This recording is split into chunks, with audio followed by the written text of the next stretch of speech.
The world of hip-hop and sports normally collide, especially at the collegiate level, although one superstar in rap and hip-hop, and I guess you could say even R&B in a way. Drizzy Drake. Drizzy Drake. I need a one dance. Can you do the Hotline Bling dance? That's the Griezmann dance now, because Griezmann made it his own. Yeah, but he does it in the cool. I like Griezmann too. Yeah. That song's actually in my head. It's been in my head for about a year, but I actually don't mind the Hotline Bling song. Regardless, Drake is getting into a little bit of trouble and getting the University of Kentucky into a little bit of trouble because there are rules in place with the NCAA that cannot be, you cannot tamper with. One of those being celebrities can't endorse high school recruits to come to your school, whether it be via social media or whether it be actually in person. So there's an image here from Instagram. If you remember Tyler Ulis, who now plays in the NBA, is actually doing quite well in the Summer League. This is before Ulis got to Kentucky at like a meet and greet event, impartially set up by Coach Cal in Kentucky, impartially set up by Drake too. It wasn't like Coach Cal said, "Yo, what's going on, Drake? We're gonna meet me down at this place in Vegas, and like you're gonna meet the players and tell them why you should play with Kentucky." Yeah. It's like a mutual. Again, I say impartial because it's like almost like a coincidental occurrence that these two were in the same place at the same time. Regardless, Drake's a Kentucky basketball fan. But that post got Kentucky into a little bit of trouble because they see that as preferential treatment. The NCAA sees those type of posts as preferential treatment. It's unfair to other schools maybe who can't grab a Drake to say, "Hey, Tyler, you know, I'm Washington State University. We don't have Drake or anybody of note. So if you're Kentucky, it's unfair in the recruiting process. It's a little bit of tampering, right? Do you agree with this? I think it's ridiculous, right? Yeah. And the reason why is like all of a sudden, people are going to be drawn to certain franchises, certain colleges based on the name that goes along with it and what that college stands for, right? So if you're telling me that because Bill Murray's son coaches at Xavier and he's at one of the games, like if someone has in mind that they're already interested in that school, of course, that's something that you think about. Like Bill Murray was at the game. That's awesome. He stands for a team that I like to be part of. The same way that Michael Jordan has allegiances to certain college teams, in the same way that previous athletes have allegiances to certain college teams. That will play an influence in young minds when they want to follow in those footsteps or play for someone that endorses them. So when it comes to like, just because Drake is a fan of that collegiate team, I think it's somewhat ridiculous that you try to mask it in order to make it fair, because every college will have an ambassador who is of like most colleges. Do you think there should be a line though, like in terms of like you say, like Bill Murray's on the sideline, right? Yeah.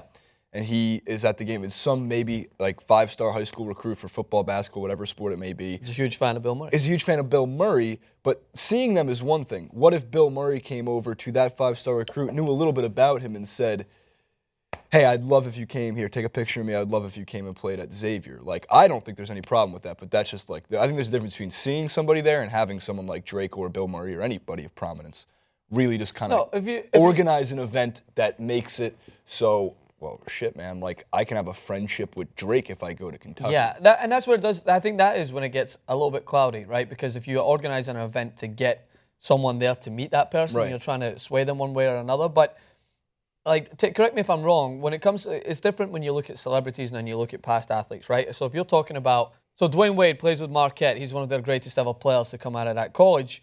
If you're telling me that a kid's going to go to meet the coach and they're going to talk to him about Marquette, the coach is obviously going to go like, Dwayne Wade is an alumni here. He didn't graduate, but he was here for 2 years. He played at this franchise. Look at the thing that he went on to accomplish. That's still going to sway their thoughts one way or another. So would it be, if for instance, if they had a Marquette sort of get-together, meet and greet, would Dwayne Wade not be allowed to be there? Because just because he's actually involved in the sport, same way if it was an American football player that wanted to go to Marquette, he's still going to be part of that college environment. So they could potentially get Dwayne Wade to come in and be like, I was part of this team, I was part of this college, and look where it's got me. Like, it's still going to influence someone else. So I think that's where it's okay. When Drake gets involved, Drake's a fan of every team, right? You know what I mean? It's like, the fact is that Drake, being specific to this college, if he's getting invited to these events to try and sway people because he's such a household name, such a big name in entertainment, that's where it gets a little bit iffy.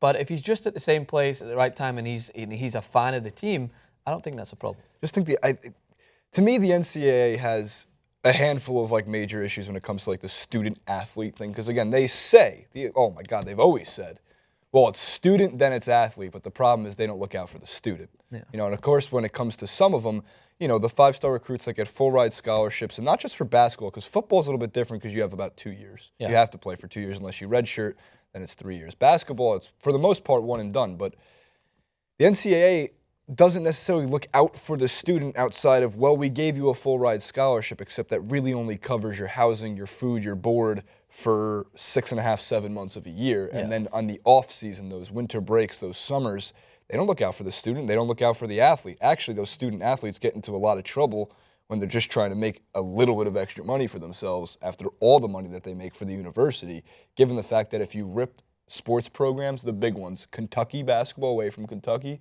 Alabama football away from Alabama, they'd have to lay off staff. Yeah, of course. To get back into the black, given how much money those. And that's the thing is, like, just because there's a picture of this, becomes a big deal. That's what's frustrating is it's a picture with somebody of note, of prominent. That's all it is. And do you think, like, let's just be full disclosure here, we know what goes on in amidst the ways that coaches in colleges will try to get these recruits to come there is because there's a lot of backdoor dealings that have been on in the past in collegiate sports where there's certain things added and certain incentives given. Just because there's a picture here, that doesn't mean that in other colleges they don't have celebrity ambassadors, maybe give them an invite or give them a connection to get into a certain party or a certain club. What's wrong with that? Like, because, and I'm not saying there's anything wrong with it, I'm just saying that just because there's a picture here, people are suddenly making a big deal out of it. College athletes don't get paid, right?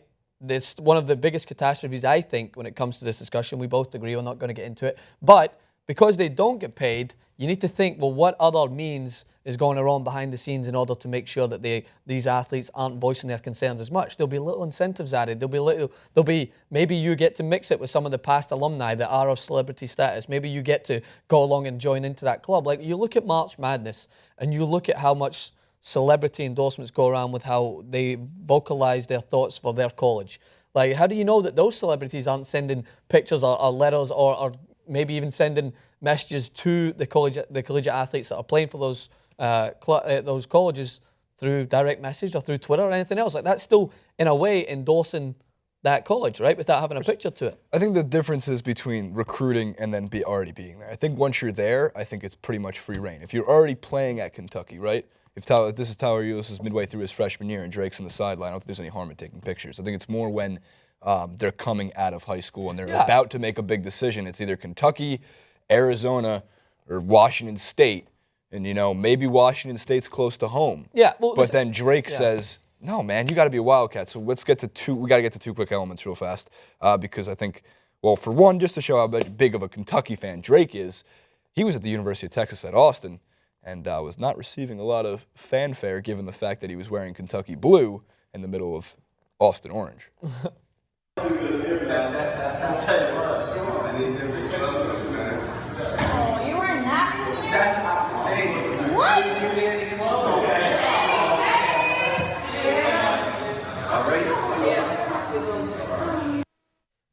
That's ballsy. You're wearing that in there? And he's like, I don't, they didn't give me any clothes. That's his answer. It's pretty good. And then also, turns out Coach Cal and Drake are pretty tight. Here's an interview about Cal talking about Drake. Melissa Bird, I see you and Drake are close. How did this brotherhood start? Well, it started pretty early when he was just coming on to his own. And I'll tell you, I loved him as a person because I'm like, this guy, if he makes it, I want to see if he'll change. Grounded, the same guy, kind heart, and then you find out, like, wow, Michael Jackson talented, like mega star, has not changed. Not good with the three-point shooting, but that's a very minor flaw in the grand scheme. See, that there is a form of recruitment. Right. Like, so I'm saying this is the point I was trying to get, and maybe I didn't vocalize as well, is that just because you're not being guaranteed the picture, like there's a difference between saying come into this meet and greet, you're going to meet Drake, and then you can come to Kentucky. That's a different thing. But say you're a kid that wants to go to Kentucky, Jason, and you've got the talent to get there, right, and you see that your soon-to-be coach is talking about how he's so tight with Drake, you're already thinking in your head, damn, imagine we won and Drake came and I got to meet Drake. Like, so what's the difference between that and actually getting a picture taken with him? It's still an endorsement. Michael Jackson talented. He's Michael Jackson talented. Have you seen him do the moonwalk? All right, we gotta wrap up. I do have to say, Coach Cal is a natural recruiter. Like, even in his interviews. Yeah, that's a recruiter. He sounds like he was going to recruit the interviewer to come work at Kentucky. Like, it's just how he speaks. And again, I'm going to go work at Kentucky after that. If I can meet Drake, yeah, love him fellas. or hate him, when it comes to Coach Calipari, he's one of the most successful coaches in college basketball history and basketball history for that matter. Make sure to comment below. Do you think that do you think that celebrities should be able to, in a way, endorse, recruit high school prospects out of the high school level to come to a certain school, in this case, Drake in Kentucky, or Bill Murray and Xavier? At Francis_Maxwell on Twitter, at Francis Maxwell Host on Instagram. Jason Rubin 91 for both. All the links are in the description box below. Follow them, and in we'll the see description you box below. there. Or if you want to go solo. I get it now. You're singing Hotline Bling.